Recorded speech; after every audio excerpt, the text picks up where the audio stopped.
Hello friends, welcome to L A channel. இன்றைக்கி நம்ம என்ன பார்க்க போகிறோம்னா மீன் குழம்பு எப்படி வைக்கிறதுன்றதான் ஃப்ரெண்ட்ஸ் பார்க்க போகிறோம்.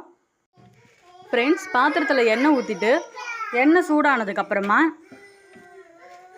கொஞ்சம் கடுகு போட்டுக்கோங்க. ஃப்ரெண்ட்ஸ்,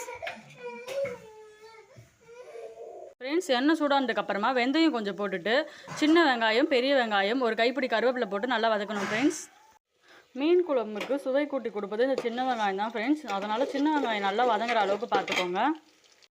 வெங்காயம் நல்லா வதங்கினதுக்கு அப்புறமா 2 மீடியம் சைஸ் தக்காளி போட்டு நல்லா வதக்கிக்கோங்க. ஃப்ரெண்ட்ஸ், தக்காளி சீக்கிரமாக மசிறதுக்கு சிறிதளவு உப்பு சேர்த்துக்கோங்க.